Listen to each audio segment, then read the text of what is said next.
चलो दफा हो जाओ यहाँ से, वरना अभी तो सिर्फ तुम्हारा एक ही पैर टूटा है, लेकिन ज्यादा देर तक यहाँ पर खड़े रहे तो मैं तुम्हारा दूसरा पैर भी तोड़ दूंगी। बदतमीज कहीं का। फिर वो दूध वाला वहां से चला जाता है और तभी सिंदूरा घर के अंदर आती है। अरे आंटी जी, आप यहाँ पर? हाँ पर आ गई, लेकिन क्या हुआ? सब ठीक तो है ना? तुम उस बेचारे गरीब दूध वाले को क्यों डांट रही थी? उसके पैर में तो कितनी चोट लगी थी। अरे तुम तो गरीबों के लिए कितना सब करती हो, तो फिर आज ऐसा व्यवहार क्यों किया तुमने? अरे आंटी, वो कोई बेचारा वेचारा नहीं है, एक नंबर का नालायक आदमी है वो। क्या? हाँ आंटी, वो पूरे मोहल्ले में मिलावट वाला दूध बेचता है, और अगर उसे कुछ बोल दो तो वो उनसे बदतमीजी से बात करता है। और उसके पैर की यह हालत मोहल्ले के लोगों ने ही की है। लोग बीमार होने लगे हैं, इसलिए उन्होंने उसे मारा। और आज जब मैंने उसे दूध लेने के लिए मना कर दिया तो वो मुझ पर ही चिल्लाने लगा, और इसीलिए मैं उसे डांट रही थी। अच्छा, ऐसी बात है क्या? माफ करना परागी, मुझे कुछ और ही लगा। जो जैसा दिखता है हमेशा वैसा नहीं होता आंटी जी। उस दूध वाले की ही गलती थी, इसलिए मैंने उसे सुनाकर भगा दिया। ये तुमने बिल्कुल सही किया बेटा। जी आंटी जी, वैसे मैं तुम्हें ये गहने और कपड़े देने आई थी, मैंने खरीदे ही तुम्हारे लिए। पर आंटी, इन सब की क्या जरूरत थी? जरूरत है बेटा, इसलिए तो लाई हूँ, और इसे लेने से मना मत करना। पर आंटी, मुझे बस आपका आशीर्वाद और प्यार चाहिए, और कुछ भी नहीं चाहिए। जानती हूँ बेटा, पर अब तुम यही समझ लो कि इन कपड़ों और गहनों में ही हमारा प्यार और आशीर्वाद बसा है। प्लीज अपना लो इसे बेटा। आप भी ना आंटी। अच्छा ठीक है, मैं आपका मान जरूर रखूंगी, और इसके लिए बहुत धन्यवाद। फिर कुछ दिनों के बाद परागी और तुषार की शादी हो जाती है, और ससुराल में पहले ही दिन वो सबके उठने से पहले ही डाइनिंग टेबल पर सारा खाना तैयार करके रखती है। अरे वाह, इतना सारा स्वादिष्ट खाना! खुशबू सुनकर ही मेरे मुंह में पानी आ रहा है। तो जी भरकर खाइए पापा जी, ये सब मैंने अपने हाथों से बनाया है, अपनी पहली रसोई की रस्म के चलते। क्या बात है परागी, तुम तो हर काम एकदम फर्स्ट क्लास करती हो। इतना टैलेंट आखिर आता कहाँ से है तुमने? अरे परागी बेटा, एक ही तो दिल है हमारा, कितनी बार जीतोगी इसे? शुक्रिया माँ जी। लेकिन तुम अगर केवल हलवा भी बनाती तो भी ये रस्म पूरी हो जाती बेटा। इतना सब बनाने की दिक्कत क्यों ली तुमने? हमारा किचन स्टाफ है, और वो लोग दिन का पूरा खाना बनाते हैं। पता है माँ जी, लेकिन उससे क्या होता है, अब जैसे ही मुझे समय मिलता जाएगा वैसे मैं भी खाना बनाया करूंगी। चलिए, अब सब बिना देरी किए खाना खाते हैं। ठीक है बहू। अरे भाई, आप लोग वहां पर क्यों खड़े हो? आप भी आइए, आप और बाकी स्टाफ मेंबर भी हमारे साथ ही खाइए। मैं सबको परोसती हूँ। पूछने के लिए धन्यवाद मैडम, पर हम तो ठहरे मामूली से स्टाफ मेंबर, इसीलिए पहले आप खा लीजिए, हम सब बाद में खा लेंगे। अरे आप कैसी बातें कर रहे हो? आप कोई स्टाफ मेंबर नहीं हो। अरे आप तो मेरे भाई समान हो, और आज तो मेरी पहली रसोई का खाना है, इसलिए आप सबको खाना ही होगा। चलिए, जल्दी से बुलाइए सबको। बड़े साहब, अरे सोचो मत भाई, जाओ, जाकर सबको बुलाओ। अब हमारी बहू जो भी बोलेगी वैसा ही होगा। सच में तुम्हारे आने से घर में एक अलग ही रौनक आ चुकी है। हमें तो उम्मीद भी नहीं थी कि हमारे घर इतनी सुशील बहू आएगी। हमारे तो भाग खुल गए। शादी के बाद परागी अब कंपनी की सीईओ बन जाती है, और उसके काम करने के कारण कंपनी को अब तक का सबसे बड़ा मुनाफा होता है। जिसके बाद घर पर एक पार्टी रखी जाती है, और उस पार्टी में परागी अपने मायके वालों को भी बुलाती है। इतना स्वादिष्ट है ये, इसे स्प्रिंग रोल कहते हैं ना परागी? हाँ भाभी। लेकिन परागी बिटिया, मुझे एक बात समझ नहीं आई। तेरे ससुराल वाले तो इतने अमीर लोग हैं, तो फिर उन्होंने इतना सही खाना क्यों दिया है? मेरा मतलब ये है कि इस रोल को खाकर तो मेरा पेट बिल्कुल भी नहीं भरेगा। अरे माँ, ये स्प्रिंग रोल कोई खाना नहीं है, ये तो बस एक स्टार्टर है। मतलब इसका मतलब ये है कि ये सिर्फ चखने के लिए है। पूरा खाना बाद में खाएंगे हम सब। और स्टार्टर में तो बहुत सारी वैरायटी है। और मीठे में तो आपका पसंदीदा मूंग दाल का हलवा भी बना है, जो मैंने खास आपके लिए बनवाया है। वाह वाह वाह, ये तो कमाल ही हो गया। अपरागी, अरे तुम्हारे कारण ही हम इतने बड़े घर में आकर ये सब खा पा रहे हैं। तुमने हमें जीवन में बहुत कुछ दिया है और उसके लिए बहुत धन्यवाद। अरे क्या, अब भी आप लोगों का तो धन्यवाद खत्म ही नहीं होता। लेकिन पार्टी में आए अमीर लोग परागी के मायके वालों को देखकर आपस में बातें बनाते हैं। वो देखो, कैसे कैसे लोग आए हैं पार्टी में। ना कोई क्लास है, ना कोई मैनर्स। हाँ, तो ऐसे रहे हैं जैसे कि जन्मों के भूखे हो। एग्जैक्टली। अरे कपड़े तो देखो उनके, इतनी चीप लग रहे हैं ये लोग। लगता है ये लोग परागी के घर वाले हैं। आफ्टर ऑल वो एक मिडिल क्लास फैमिली से है, और ऐसे लोगों से हम और क्या ही उम्मीद रख सकते हैं। अरे मुझे तो कभी कभी ये समझ नहीं आता कि तुषार और उसके पेरेंट्स ने इस परागी को क्यों चुना। खामखा अपनी इज्जत की धज्जियां खुद ही उड़ा रहे हैं ये लोग। वेल, हमें उससे क्या लेना देना है। हम पार्टी एंजॉय करते हैं ना। हाँ हाँ बिल्कुल। उन दोनों की बातें परागी सुन लेती है और वो पार्टी खराब ना हो इसलिए उन्हें कुछ भी नहीं बोलती। फिर एक दिन जब वो एक महंगे चमचमाती हुई कार में अपने मायके जाती है, तभी उसे देखकर सभी मोहल्ले वालों की आंखें फटी की फटी रह जाती है। अरे वाह परागी, तू तो एकदम सेठानी बन गई है। हाँ, अरे कहा तू उस कंपनी में काम किया करती थी और अब तो तू उस कंपनी की मालकिन बन गई है। कमाल है। वैसे अच्छा पैंतरा आजमाया है तूने। सीधे बॉस के बेटे को ही प्यार में फंसाकर अमीर बन गई तू तो। ये आप क्या बोल रही है काकी जी? मैंने कोई पैंतरा नहीं आजमाया। अरे पहली बात तो ये है कि मेरे सास ससुर ने मुझ में वो खूबियां देखी जो उन्हें अपनी बहू में चाहिए थी, और मेरे पति को मेरा स्वभाव पसंद आया, इसलिए उन्होंने मुझे शादी के लिए चुना।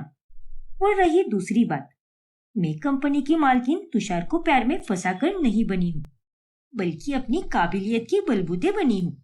तू तो बुरा मान गई रे। हमारे कहने का वो मतलब नहीं था बेटा। अब बस कीजिए।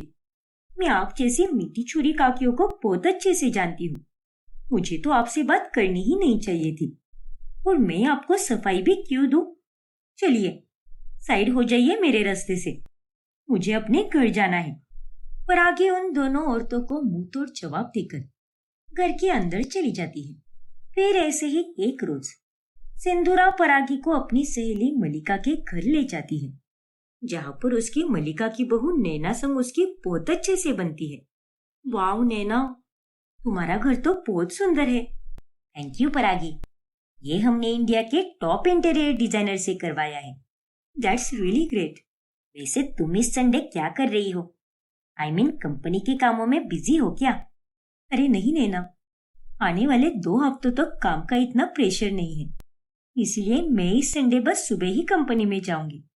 पर तुम क्यों पूछ रही हो, क्या है संडे को? अरे मेरे घर पर किटी पार्टी है। मेरी सारी सहेलियां आएगी, और वो भी हमारी तरह ही बड़े बिजनेसमैन की बीवियां हैं। उतना ही तुम भी घुल मिल जाओगी। अगर फ्री हो तो ज्वाइन अस। डन नैना, मैं इस संडे जरूर आऊंगी। फिर संडे को परागी नैना के घर जाती है, जहाँ पर वो उसकी अमीर सहेलियों से मिलती है, और उनके साथ वो कुछ ही मिनटों में अच्छे से घुल मिल जाती है। फिर एक रोज जब वो लोग मॉल गए होते हैं, तभी अरे परागी, मुझे एक बात समझ नहीं आई। इतने अमीर घराने की बहू होकर भी तुमने ये सादा सा ड्रेस क्यों पहना है? हाँ परागी, मैं भी तुझे वही बोलने वाली थी।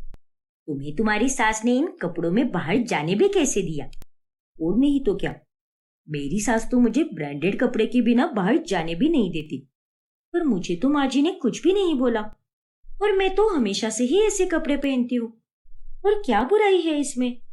देखो परागी, अब तुम अमीर हो चुकी हो, मिडिल क्लास नहीं रही, इसीलिए अपने फैशन को और अच्छा रखो। और रही बात तुम्हारी सास की, तो वो आज नहीं तो कल तुम्हें तुम्हारे ड्रेसेस बदलने के लिए जरूर कहेगी, क्योंकि हम अगर ये सादे कपड़े पहनेंगे तो हमारे और मिडिल क्लास लोगों में क्या फर्क रह जाएगा? हाँ परागी, ये दोनों सही बोल रही है। अब हमें ही देखो, हमने सर से पांव तक जो भी पहना है एकदम ब्रांडेड पहना है। और जब तुम्हें अब इतना अमीर ससुराल मिला है और तुम एक बड़े कंपनी की सीईओ हो, तो अपना फैशन सेंस बदलो यार और अमीरों की तरह रहो। अच्छा, समझ गई मैं। उतने में मॉल आए अस्मिता और कुसुम। परागी को कैफेटेरिया में देखकर उसके पास चले आते हैं और उन्हें देखकर उसकी सारी सहेलियां अजीब सी शक्लें बनाती हैं। अरे परागी बेटा। अरे माँ भाभी, आप दोनों यहाँ पर? अरे तुमने ही तो पैसे दिए थे, उसी की शॉपिंग करने आए हैं। पर यहाँ तो सब कुछ बहुत महंगा है, पर फिर भी हम कुछ ना कुछ तो लेकर ही जाएंगे। वैसे तूने ये नई सहेलियां कब बना ली? बन गई माँ।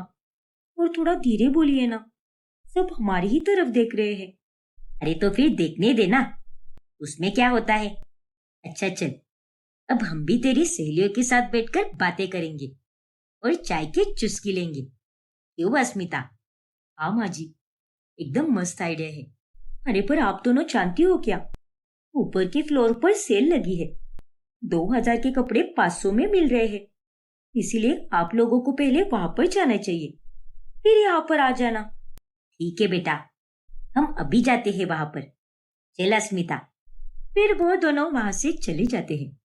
और उसके बाद, ओ गॉड परागी, सॉरी टू से यार, पर तुम्हारी मॉम और सिस्टर इन लॉ तो बस कहने के लिए ही मिडिल क्लास है, पर असल में तो उनका क्लास तो एकदम लो है।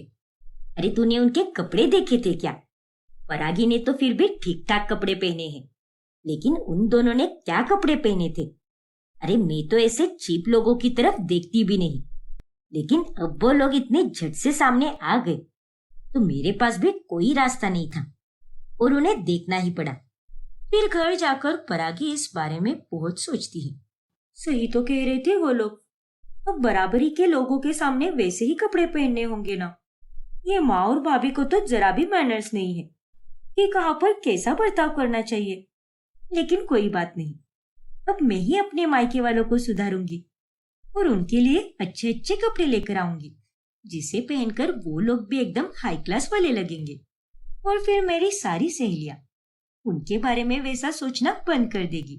फिर परागी महंगे महंगे नए कपड़े लेकर मायके चली जाती है। ये सब क्या है परागी, तुमने इतने महंगे कपड़े क्यों लाए हैं? हाँ बेटा, अरे ये साड़ी तो कितनी महंगी है, क्या जरूरत थी इसकी? जरूरत थी माँ, क्योंकि आप लोगों के कारण उस दिन मेरी नई सहेलियों ने मुझे बहुत ताने मारे। अरे आप लोग वहां पे मॉल में आई थी, ना कि कोई मार्केट में। थोड़े तो ढंग के कपड़े पहन लेती ना, इसलिए वो सब बोल रही थी कि तेरे मायके वाले ऐसे कैसे हैं। लेकिन परागी, तुम्हारी सोच तो पहले ऐसी कभी नहीं थी, तो फिर तुम ये सब कब से सोचने लगी? अरे भाभी, इसमें सोच के कोई बात नहीं है, और रहना सहना ही सब कुछ होता है। पर मैं तो अब अमीर बन गई हूँ, मेरी हैसियत है, तो आप लोगों को भी अच्छे कपड़े पहनकर ही आना चाहिए ना। चलो छोड़ो वो सब, पर आगे से आप जब भी मुझसे मिलने आओगे या फिर किसी फंक्शन में जाओगे तो यही कपड़े पहन कर आना। अरे ये तो कैसी बातें कर रही है बेटी, हम तो तेरे ससुराल में कितनी बार आएंगे, तो हर बार तो हमें ऐसे ही महंगे कपड़े दिलाएगी क्या? हाँ माँ, हर बार दिलाऊंगी मैं आपको नए कपड़े, क्योंकि मैं अब उतना कमाती हूँ, तो मैं आप लोगों के लिए उतना तो कर ही सकती हूँ ना। पर अब बात मेरे स्टेटस पर आती है, इसलिए प्लीज अगली बार से ध्यान रखना। अगर कुछ भी कम पड़े तो मुझे बताना, पर प्लीज अपने ये बाबा आदम के जमाने वाले कपड़े पहनकर बिल्कुल मत आना। ठीक है परागी, बुरा मत मानना, पर ये सारी बातें ध्यान देने लायक है, इसीलिए बता रही हूँ मैं आपको। मैं अब एक अमीर घर की बहू बन चुकी हूँ और साथ ही कंपनी की सीईओ भी बन चुकी हूँ, तो लोग मेरे और मेरे अपनों की हर एक बात पर और उनकी हर एक चीज पर गौर फरमाते हैं। इसीलिए टिप टॉप रहना बहुत जरूरी है। परागी के कहने पर अस्मिता और कुसुम उन कपड़ों को अपना लेते हैं। फिर एक दिन जब वो दोनों परागी से मिलने उसके ससुराल आते हैं, तभी उन दोनों ने पुराने ही कपड़े पहने होते हैं और वहां पर नैना भी मौजूद होती है। अरे नहीं, इन्हें भी अभी आना था क्या? ऊपर से इन दोनों ने तो मेरे दिए हुए कपड़े भी नहीं पहने। हे भगवान, ये दोनों तो मेरी नाक कटवा कर ही रहेंगे। पर आगे अब अपना सर पकड़ लेती है। अब आगे क्या होगा जानने के लिए हमारा अगला भाग देखना ना भूलें। और अगर आपने हमारा चैनल सब्सक्राइब नहीं किया है तो अभी सब्सक्राइब कीजिए और बेल आइकॉन दबाना ना भूलें। वो लोग अब पहाड़ों में पहुंच जाते हैं जहां पर ध्रुव अपनी नई पोस्ट पे नौकरी करने से बहुत खुश होता है। लेकिन उनके वहां जाते ही दूसरी सुबह अचानक से बिजली चली जाती है। अरे यार, इस बिजली की तो ऐसी की तैसी। इसे भी अभी जाना था क्या? जब मैं नहाने जा रही थी। ये कैसा घर दिया है तुम्हारे ऑफिस वालों ने ध्रुव, जहां रहने आते ही दूसरे दिन बिजली चली गई। देखा, यही होता है पहाड़ों में। अब तो हमें रोजाना बिजली जाने की आदत डालनी होगी। अरे बहू, तू पगला गई है क्या? बिजली गई है तो आ भी जाएगी ना। और वैसे भी पहाड़ों का नाम बदनाम करने से पहले तू एक बार शहर के बारे में भी तो सोच ले। वहां पर भी तो हर शुक्रवार को बिजली जाती ही रहती थी। बढ़िया है मुझे बताने वाली। मैं हमारे ऑफिस के डिपार्टमेंट वालों को कॉल करके पूछता हूँ कि बिजली कब तक आएगी।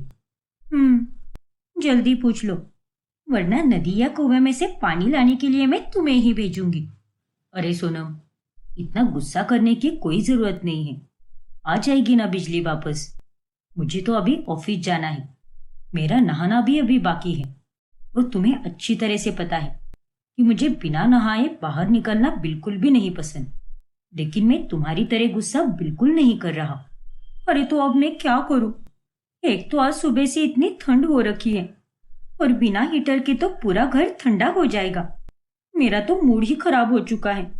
इस तरह सोनम गुस्सा करके अपने कमरे में चली जाती है। फिर रात में खाते समय, अरे वाह माँ, क्या कमाल की राजमा चावल बने हैं। आज तो दिल गार्डन गार्डन हो गया। ये खास पहाड़ों के राजमा चावल है बेटा। यहाँ का पानी, यहाँ की सब्जियां, सब कुछ एकदम तरोताजा और एकदम पौष्टिक होते हैं। अब देखना, मैं ऐसे ही रोज कुछ ना कुछ बनाऊंगी और साथ ही बहू को भी सिखा दूंगी। यहाँ पहाड़ों में आकर तो मेरा मन एकदम तृप्त हो गया बेटा। चलो अच्छी बात है माँ, लेकिन तुम्हें क्या हुआ सोनम? तुम अभी तक उदास क्यों बैठी हो? और ये राजमा चावल खाओ ना, ये तो तुम्हें भी बहुत पसंद है। तुमने तो अभी तक बस एक निवाला खाया है, और खाओ ना। नहीं ध्रुव, मुझे ये बिल्कुल नहीं खाना, क्योंकि मुझे इधर का खाना बिल्कुल नहीं पसंद आया। और ये राजमा चावल भी एकदम अजीब से बने हैं।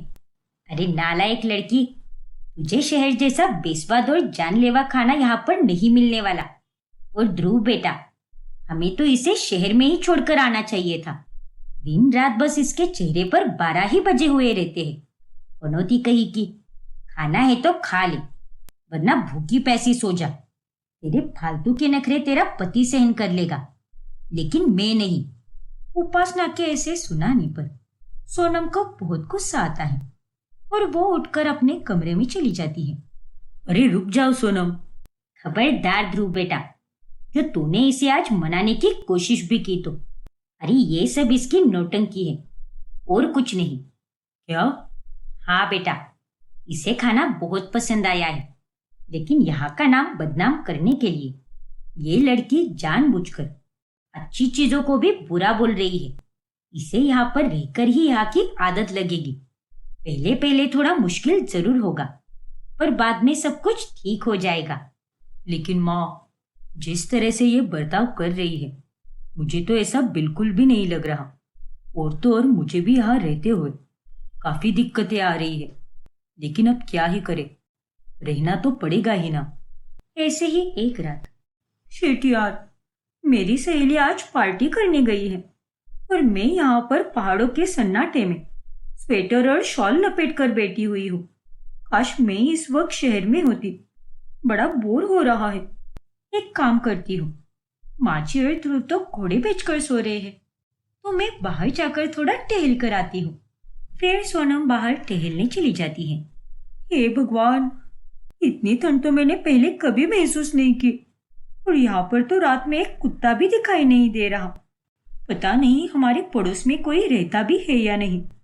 इतने सारे घर होकर भी कोई दिखाई नहीं देता। सोनम अपने आप से बतिया रही होती है कि उतने में उसके सामने अंधेरे और कोहरे के बीच में एक सफेद साड़ी वाली औरत दिखाई देती है, जिसे देखकर सोनम के रोंगटे खड़े हो जाते हैं। नहीं, भूत, भूत, मम्मी, ध्रुव! सोनम चिल्लाते चिल्लाते घर के अंदर चली जाती है और उसकी चिल्लाहट सुनकर उपासना और ध्रुव जाग जाते हैं और घबराते हुए हॉल में आते हैं। अरे क्या हो गया तुझे बहू? तेरे दिमाग पर असर हो गया है क्या? हाँ सोनम, क्या हुआ है तुम्हें? और तुम बाहर क्यों गई थी और ऐसे चिल्लाते हुए अंदर क्यों आ रही हो? सब ठीक तो है ना? नहीं ध्रुव, कुछ भी ठीक नहीं है। मैंने बाहर हमारे पड़ोस में एक सफेद साड़ी वाली औरत देखी। वो जरूर एक भूतनी होगी। मंजुलिका की रिश्तेदारी समझ लो। मुझे नहीं रहना यहाँ पर ध्रुव, मुझे बहुत डर लग रहा है। क्या? बकवास बंद कर। अरे दिमाग से पैदल लड़की, वो कोई भूतनी वूतनी नहीं है। हमारे पड़ोस में रहने वाली इंदिरा बहन है। आज सुबह ही मैंने उनसे पहली बार बात की, जब मैं हमारे गार्डन एरिया में पौधों को पानी डाल रही थी। ये क्या है? पागल लड़की, इंदिरा बहन विधवा है, इसीलिए वो हमेशा सफेद साड़ी पहनी रहती है। जरा समझदारी से काम किया कर। जब देखो तब बेवकूफों की तरह बातें करती रहती है। लेकिन माँ जी। सोनम, माँ ने कहा ना, वो इंदिरा आंटी ही होगी। और तुम इतनी रात को हमें बिना बताए बाहर क्यों गई? क्या काम था? अरे यहाँ पर घर में रहकर मैं पक गई थी, इसीलिए बाहर थोड़ा टहलने चली गई और ये कांड हो गया। अरे इन डरावने पहाड़ों से अच्छा तो हमारा शहर था। वहां रात भर सड़कें गाड़ियां और लोगों से भरी हुई रहती थी, और यहाँ पर रात में बाहर निकलना मतलब अपनी जान जोखिम में डालना। कब कहां से कोई भूतिया जानवर निकल आए, कोई नहीं बता सकता। अरे किसी चीज को बस नकारात्मक रूप से ही देखती जाएगी तो तेरे साथ सब कुछ नकारात्मक ही होता जाएगा। इसीलिए थोड़ा सकारात्मक भी सोच ले, फिर देखना यहाँ क्या, कहीं पर भी जीना कितना आसान और सुंदर हो जाएगा। अरे माँ जी, ये भी कोई टाइम है क्या ज्ञान देने का? मैं तो सोने जा रही हूँ, आज के लिए तो बहुत हो गया। ऐसे ही एक रोज जब वो सोशल मीडिया पर अपनी सहेलियों के फोटोज देखती है, तभी मेरी सारी सहेलियां ये छोटे छोटे कपड़े पहनकर सोशल मीडिया पर पोस्ट करके बवाल मचा रही है, और एक मैं हूं जो यहाँ छोटे कपड़े पहनना तो दूर, उनके बारे में सोच भी नहीं सकती। दिन रात बस अपने बदन को 2 से 3 कपड़ों से ढक के रखना पड़ता है। अरे ओ मेरी निकम्मी बहू, अगर तू यहाँ पर छोटे कपड़े पहनकर फोटो नहीं डाल सकती तो यहाँ के ही कपड़ों में फोटो डाल देना। मतलब? अरे मतलब ये है कि यहाँ के मार्केट में ढेर सारे सुंदर सुंदर स्वेटर्स, मफलर्स, ओवरकोट और शॉलें होती हैं। उन्हें खरीदकर किसी अच्छी जगह पर जा और खूब फोटो खींच ले। शहर के लोग अपना शहर छोड़कर यहाँ घूमने फिरने आते हैं। उल्टा तुझे तो शुक्र मनाना चाहिए कि तू यहाँ पर हमेशा के लिए रहने आई है। लेकिन वो सब कितना बोरिंग लगेगा माँ जी। मैं स्वेटर और शॉल पहनकर फोटो डालूंगी तो एकदम बुढ़िया लगूंगी। नहीं नहीं, मैं वो सब नहीं करूंगी। मेरा तो नसीब ही खराब है जो मैं यहाँ पर ठंड में आके मर रही हूँ। अरे तो दफा हो जा, तुझसे तो कोई बात करना ही गुनाह है, निठल्ली कही की। फिर एक रोज सोनम अपने सारे काम जल्दी से खत्म करके बैठी हुई होती है, और तभी मुझे तो ऐसा लग रहा है कि इस पहाड़ी इलाके में सिर्फ हमारा ही घर है और बस हम ही रहते हैं यहाँ पर। ना तो कोई यहाँ पर बातचीत करता है और ना ही कुछ और। फिर वही नकारात्मक सोच।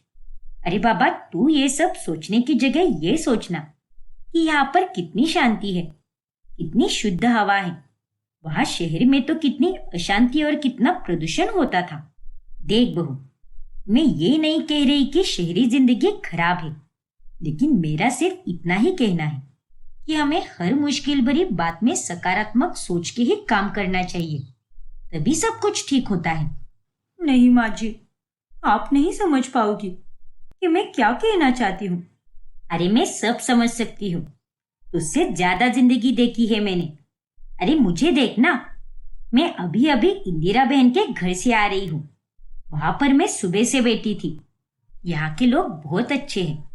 हाँ थोड़े कम हैं, लेकिन जितने भी हैं सब एक परिवार की तरह मिलजुल कर रहते हैं। इंदिरा बहन की बहू तेरे बारे में ही पूछ रही थी, और तू है कि घर से बाहर ही नहीं निकलती और यहाँ बैठे बैठे हर जगह की बुराई करती जा रही है। देख बहू, तू अगर घर से बाहर ही नहीं निकलेगी तो तू कभी समझ नहीं पाएगी कि पहाड़ों में रहना कितना खूबसूरत होता है।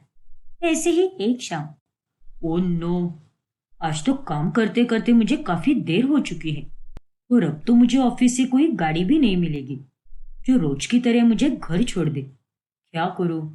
अब तो मेरे पास चलकर जाने के अलावा कोई रास्ता भी नहीं बचा है। फिर ध्रुव चलकर अपने घर पहुंच जाता है। ये लो चाय ध्रुव। क्यों, कैसी लग रही है यहाँ की जिंदगी? हो गया ना पैरों का दर्द शुरू? हाँ यार, पहाड़ी रास्ते पर चलना बहुत मुश्किल होता है, लेकिन उसका अपना अलग ही मजा है जो कहीं और बिल्कुल नहीं मिल सकता। सही कहा बेटा। अरे क्या सही कहा? ये सब कभी कभार ठीक है, लेकिन रोजाना मुझे बाजार जाना पड़ता है और यहाँ के रास्तों पे चलकर तो मेरी बैंड बज जाती है। देख बहू, ये सब नया नया है, इसीलिए थोड़ा कठिन लगेगा, लेकिन बाद में ऐसा कुछ भी नहीं होगा। मेरी बात मान ले। अरे माँ जी, आप ये पहाड़ों का प्रचार करना बंद कर दीजिए। आप होंगे कोई गांव वाली, इसलिए आपको सब कुछ एकदम साधारण लग रहा है, लेकिन हमें बिल्कुल नहीं लग रहा। अरे एक बार हमारी तरफ से भी तो सोच कर देखो।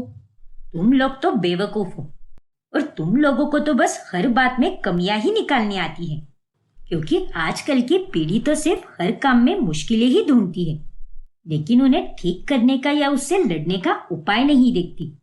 अरे अब क्या उपाय ढूंढे माँ जी? उपाय भी तो होना चाहिए ना। यहाँ पर शाम के 8 बजते ही सब कुछ बंद हो जाता है। सड़क पर मुश्किल से कोई गाड़ी दिखाई देती है। यही अगर आज ध्रुव शहर में होता तो उसे 2 मिनट में टैक्सी मिल जाती। माफ कीजिए माँ जी, लेकिन यहाँ आकर हम लोगों ने बहुत बड़ी गलती कर दी है। चुप हो जा बहू, और तू अपनी गंदी जबान पर ताला ही लगा दे। ध्रुव बेटा, तू इस निर्लज्ज की बातों में मत आना। ये बस यहाँ से निकलने के पैंतरे आजमा रही है और कुछ नहीं। तू अपने काम पर ध्यान दे बेटा। तुझे तो बस आज लेट हुआ है, लेकिन ऐसे हर रोज थोड़ी ना होगा। रोज तो तेरे कंपनी वाले खुद तुझे लेने और छोड़ने आते ही है ना, तो फिर क्या दिक्कत है? हाँ माँ, अब सही कह रही हूँ। सोनम फिर एक बार आग बबूला हो जाती है। फिर एक रोज जब सोनम पड़ोस में टहल रही होती है, तभी चलते चलते उसका पैर मुड़ जाता है और उसे चोट आ जाती है। आउच! मेरा पैर! ध्रुव! माजी! सड़क पर गिरी हुई सोनम को इंदिरा अपनी खिड़की से देख लेती है और वो फौरन उसके पास चली जाती है। पीछे से उपासना और ध्रुव भी दौड़े दौड़े चले आते हैं और ध्रुव उसे उठाकर अपने घर लेकर जाता है। अरे उपासना बहन, लगता है आपकी बहू के पैर में बहुत मोच आई है, लेकिन अब मैं क्या करूं? रात के 9 बज रहे हैं और अभी तो पास में कोई गाड़ी भी नहीं है और मुझे तो पता भी नहीं कि यहाँ पर हॉस्पिटल कहाँ पे है। अरे वो बेटा मार्केट का इलाका है ना, वहां पर एक बहुत ही अच्छा अस्पताल है, लेकिन इस समय एक गाड़ी का बंदोबस्त होना बहुत मुश्किल है बेटा। हे भगवान, अब हम क्या करेंगे? इसका दर्द तो बढ़ते ही जा रहा है। देखा ना माँ जी, इसीलिए मैं यहाँ पर आने से मना कर रही थी। चलते चलते मैं गिर गई क्योंकि वो रास्ता ही खराब था और अब तो हमें कोई गाड़ी भी नहीं मिलेगी। और आओ पहाड़ों में रहने और करो पैसों का लालच। सभी लोग अब बहुत चिंतित हो जाते हैं। अब आगे क्या होगा जानने के लिए हमारा अगला भाग देखना ना भूलें। और अगर आपने हमारा चैनल सब्सक्राइब नहीं किया है तो अभी सब्सक्राइब कीजिए और बेल आइकॉन दबाना ना भूलें। कैसी मुसीबत हो जाएगी मानवी? क्या हुआ है? हाँ, कुछ भी तो नहीं नकुल। वो ना, वो अरे नकुल, तुम्हारी बीवी मुझे ये कह रही है कि अगर मैंने और तुमने पंजा लड़ाने का कंपटीशन कर लिया तो मेरे लिए मुसीबत हो जाएगी, क्योंकि तुम मुझे हरा दोगे। क्या? हाँ हाँ, यही बोल रही थी मैं वीरेन जी से। क्या तुम भी मानवी? खैर, ये सारी बातें होती ही रहेगी। मुझे एक अर्जेंट ऑनलाइन मीटिंग ज्वाइन करनी है जो कुछ ही देर में है, इसीलिए मुझे जाना होगा। ओह, ऐसी बात है क्या? ठीक है, फिर मिलते हैं। चलिए मानवी जी, आता हूँ मैं। जी। फिर ये सारी बातें मानवी अपनी सहेली हेतल को कॉल करके बताती है। तभी, हे भगवान, ये वीरेन ना, सच में इसका तो अब बहुत ही ज्यादा हो रहा है। मैं तुझे बोल रही हूँ हेतल कि वो यहाँ पर मेरे घर गृहस्थी बर्बाद करने आया है और कुछ नहीं। देख मानवी, तू उससे घर में बात करने की कोशिश भी मत कर, क्योंकि अगर तू ऐसा करेगी तो कोई ना कोई आता ही रहेगा। और इन सब से अच्छा तो यही है कि तू उससे बाहर अकेले में मिल ले और उसे कह दे कि वो तुझसे दूर ही रहे। हाँ हेतल, अब तो मुझे भी वही लग रहा है। आज तो मैं बाल बाल बच गई। जैसे तैसे नकुल को कुछ तो कह दिया मैंने, लेकिन अगली बार फिर से अगर किसी ने देख लिया और हमारे रिश्ते के बारे में जान लिया तो बहुत बुरा हो सकता है। और ये बात किसी को भी पता नहीं चलनी चाहिए कि हम दोनों एक दूसरे के गर्लफ्रेंड बॉयफ्रेंड रह चुके हैं। हाँ मानवी, तूने बिल्कुल सही कहा।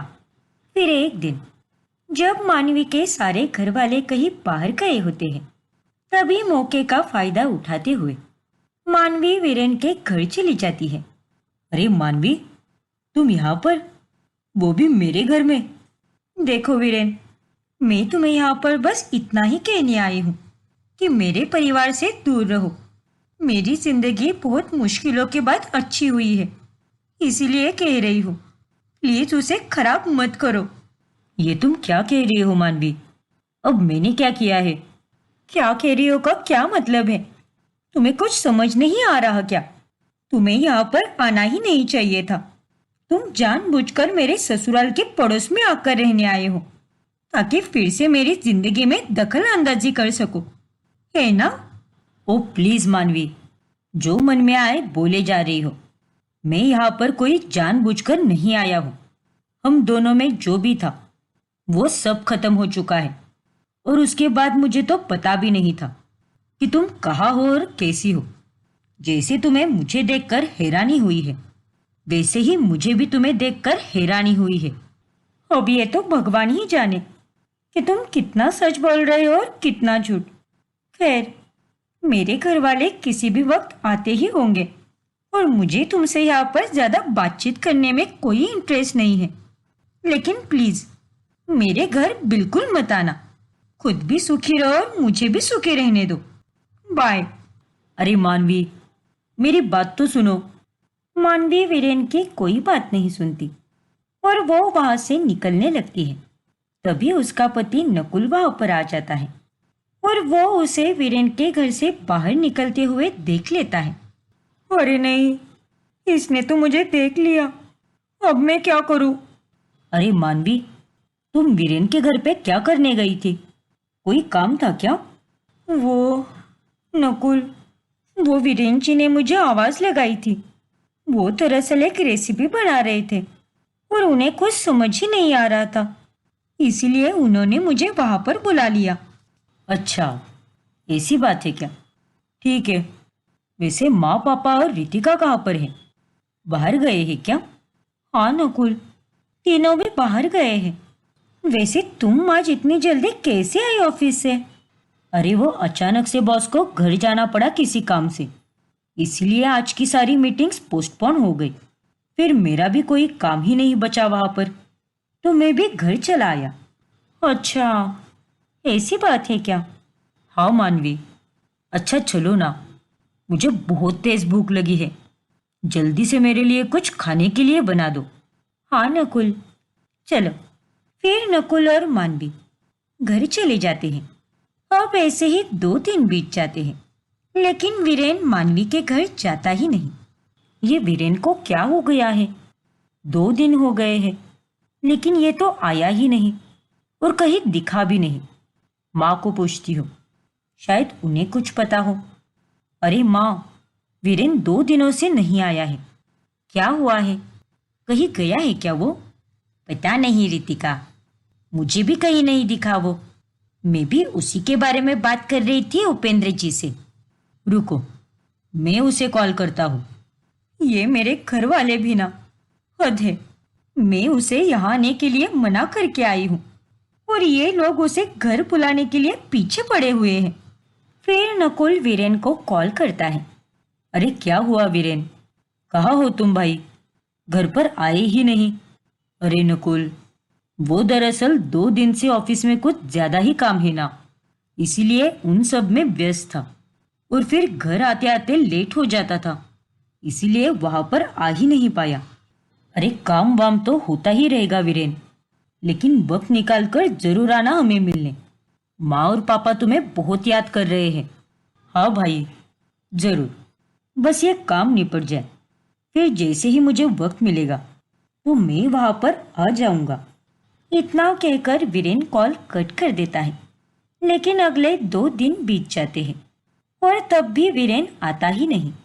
वीरेन के घर की लाइट तो जल रही है, लगता है वो घर पर ही है। आज मैंने छोले पूरी और पुलाव बनाया है, उसे भी बुलाऊंगी खाने पर। ला रितिका, मुझे उसे फोन लगा कर दे। हाँ माँ, अभी लगाती हूँ। हे भगवान, आप लोग भी ना। अरे आप लोग किसी पड़ोसी को एकदम घर वालों के जैसे कैसे बना सकते हो? वो अपने कामों में व्यस्त है, तो उसे बार बार कॉल करके क्यों परेशान करते हो आप लोग? रहने दो ना, जब उसका मन करेगा तब वो यहाँ पर आ जाएगा ना। अरे भाभी, वैसी बात नहीं है।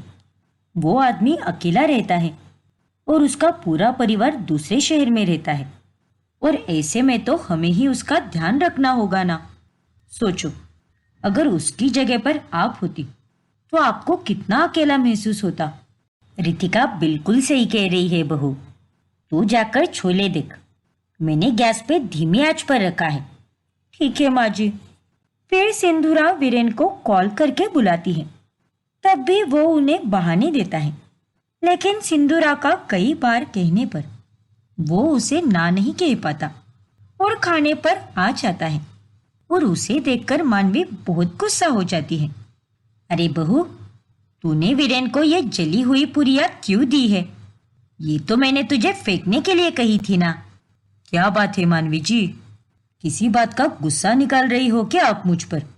अरे नहीं वीरेन जी, ऐसी कोई बात नहीं है। दरअसल वो मेरे ध्यान में रहा ही नहीं। माफ कीजिए माँ जी, मैं अभी इनकी थाली में अच्छी पुरिया रख देती हूँ। ठीक है बहू, कोई बात नहीं। फिर सिंधुरा के कहने पर मानवी वीरेन को अच्छी पुरिया देती है और ना चाहकर भी वीरेन को वहां पर आना जाना करना ही पड़ता है, क्योंकि एक प्रकार से अब उसने मानवी के ससुराल वालों के दिलों में अपनी एक जगह बना ली होती है। फिर एक रोज जब नकुल दूसरे शहर ड्यूटी पर गया होता है, तभी चलो, रात के 2 बज चुके हैं, अब मुझे सो जाना चाहिए। कल सुबह जल्दी उठकर ऑफिस भी जाना है। फिर वीरेन सोने से पहले खिड़की बंद करने जा ही रहा होता है, तभी वो मानवी के घर में 2 चोरों को पीछे की खिड़की से घुसते हुए देख लेता है। ओ नो, ये तो चोर लग रहे हैं। फिर वीरेन जल्दी से बांबू लेकर जाता है और उन चोरों को पीटकर पुलिस के हवाले कर देता है। हे भगवान, आज तो हम तुम्हारे कारण बच गए वीरेन बेटा, तुम्हारा बहुत बहुत धन्यवाद।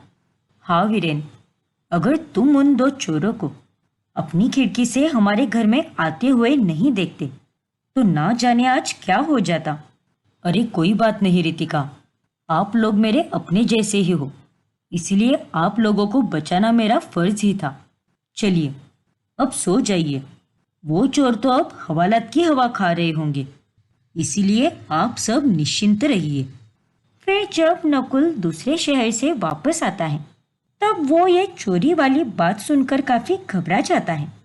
वीरेन भाई, तुम्हारा बहुत बहुत शुक्रिया। अरे बाबा, अब कितने बार आप मेरा शुक्रिया अदा करोगे? और ये बार बार कहकर आप लोग मुझे एक पराई की तरह महसूस करा रहे हो।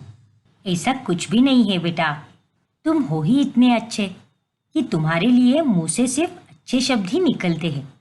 और वीरेन, तुमने जो हम सबके लिए किया है उसके बदले में मैं तुम्हें कुछ भेंट तो जरूर दूंगा, एक बड़े भाई की तरह। बोलो, क्या चाहिए तुम्हें? अरे यार, कुछ नहीं चाहिए मुझे। हाँ, बस मानवी जी के हाथ की एक अदरक वाली चाय और साथ में रस्क मिल जाता तो बढ़िया होता। बस इतनी सी बात। मानवी अभी तुम्हारे लिए चाय बना देगी। क्यों मानवी? हाँ नकुल, क्यों नहीं। फिर मानवी रसोई में चली जाती है और वो चाय बनाने लगती है। उसे मेरे हाथ का खाना बहुत पसंद था, इसीलिए वो बार बार खाने की बात निकालता रहता है।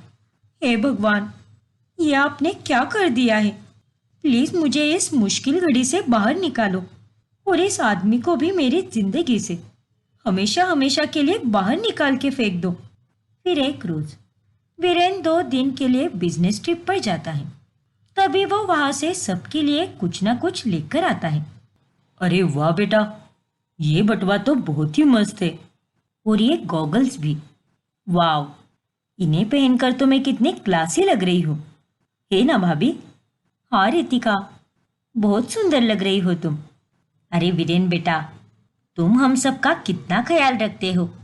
और ये शॉल भी बहुत सुंदर है, मुझे हमेशा से ऐसी ही शॉल चाहिए थी। अरे बेटा, तुमने नकुल के लिए जूते और कोट लाया है, लेकिन बहू के लिए कुछ लाया नहीं क्या? है ना काका जी? ये आपके लिए Manavi ji. Thank you Viren ji. You are welcome Manavi ji. भाभी, खोलकर देखिए ना, क्या है इसमें? हाँ रितिका। फिर मानवी जब वो बॉक्स खोलती है तब उसमें एक सुंदर सा ब्रेसलेट होता है और उसे देखकर वो हैरान रह जाती है। ये ब्रेसलेट, ये तुमने क्यों लाया वीरेन? मानवी का ये बर्ताव देखकर सभी लोग चौंक जाते हैं। अरे भाभी, ये आप क्या कह रही हो? ओह, मेरा मतलब वीरेन जी, आपको ये लाने की कोई जरूरत नहीं थी, खामखा अपने पैसे वेस्ट कर दिए। अरे नहीं मानवी जी, इसमें पैसे वेस्ट होने वाली कोई बात नहीं है, क्योंकि मैंने सबके लिए जो भी लाया है पूरे दिल से लाया है। इसीलिए आप भी इसे अपना लीजिए प्लीज मानवी जी। ठीक है वीरेन जी, थैंक यू। फिर बाद में मानवी अपने कमरे में जाकर हेतल को कॉल करके सब कुछ बताती है। क्या? हाँ हेतल, उसने सेम टू सेम वही ब्रेसलेट लाया है जो देखकर उसने मुझे प्रपोज किया था। मेरी दुखती नस को दबाना वो अच्छे से जानता है।